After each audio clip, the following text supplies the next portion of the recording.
Weber searching a little for his lane there in lane 2, and he's going to stop back a little. JW is going to lead the field if he's legal. And he is. There's the countdown, the 0-0, and it's the Lumar window film out ahead by a lot at the start, and we could have quite a story here as the rookie leads the field into turn 1, Mark. What happened there? Mike Weber's great at starting. He was way back, must have had mechanical trouble, but J.W. Myers hit it on the button. He's just a great starter, and Greg Hopp's on his outside, though, picking up on him. The 2003 Rookie of the Year, J.W. Myers, replacing my broadcast partner, who is still recuperating, Mark Evans, and look at J.W. out the backstretch. Pretty good boat ride. It really is. Scott Rainey and the Lumar crew have done a great job getting the boat set up for J-Dub. I know they don't have the best propellers in the world, and they saved those for the last, but this is a great boat ride for J-Dub right now. Now, the story here so far is that Greg Hopp is no longer out in lane 4. He's moved over into the inside, and Mike Weber is definitely struggling a little bit with the M-Core as he's dropped back now in a race for third with Ken Muscatel. Yeah, but he's just past Greg Hopp, and he's going after Muscatel. He's got his boat speed up. It looks like a lot better. Greg, you know, you can move around after you have boat lengths and overlap. You can get into the inside if you'd like. It's a little rougher in there, but it's the shorter way around. Now here comes J.W. Myers, the end of lap 1, with a big lead over the rest of the field, and that's quite a story, Mark. It really is, man. I bet he's grinning from ear to ear, but he's got his race face on and focusing on getting the boat around the course.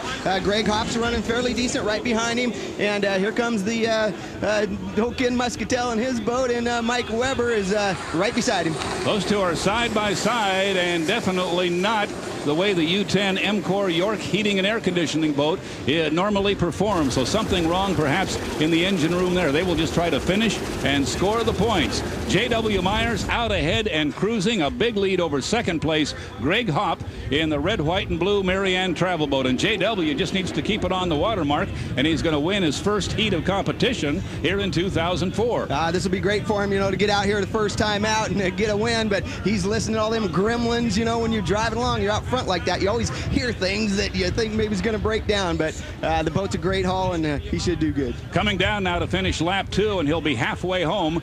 Pretty good race on the backstretch as Mike Weber now picks up a little bit of a lead over Ken Muscatel. Third place points, very important here. Only 4 boats in the final field and a chance to race for the championship. In this case, the World Championship. JW comes by with a huge lead. It's about half a straightaway over Greg Hopp. Greg's boat looking fine, but JW just got too good a start and too big a lead. Well, this is a situation where you want to pick up points to get in the final, like you say. So, you know, you just cruise, make sure you get to the finish line there in good shape and get ready for the next heat. Third place now coming by our official tower, and that's Mike Weber staying way outside and out of the way, looking like he's just trying to finish this thing, Mark. I know, but the engine isn't turned up. I just don't hear that high pitch running. You know, he might just be cruising too, but there's something going on with the M-Core. We'll go down and check with him later and see what's going on. Probably figures if he can stay ahead of Ken Muscatel and pick up third place points, he will have accomplished his purpose here. Muscatel now on the inside continues to run at him a little bit as J.W. Myers now will come down and take the white flag at the end of lap 3 of a 4-lap preliminary heat. He has 1 lap to go to the checkered flag here and a huge lead over Greg Hopp, running now in second place. I saw the M-Core get really loose earlier getting around Ken Muscatel. He bounced her out big, so it's rough down that first turn. And again, survival is the key right now to get yourself into the final. Not quite as loose as you got in Detroit, though. Woo boy, no, you don't want to get that loose, man. You got to keep them on the water. You got to finish, you know, to win. Half a lap to go now for J.W. Myers. No longer a rookie. He was the 2003 Rookie of the Year, driving for Fred Leland. In fact, he was the one who replaced Greg Hopp, the driver who's behind him right now, when Greg was injured here last year. Well, third place coming by, Mike Weber. Well, that's what it takes, you know, to be in the right place at the right time. JW has been wanting to drive the Unlimiteds for quite some time, and it's hard to get into the things, you know, so you stand around, wait for someone to get injured. It's a tough way to get into a boat, but it worked for him, and I'm just glad to have him here. He's a great little driver, and I think he's going to be great for the sport.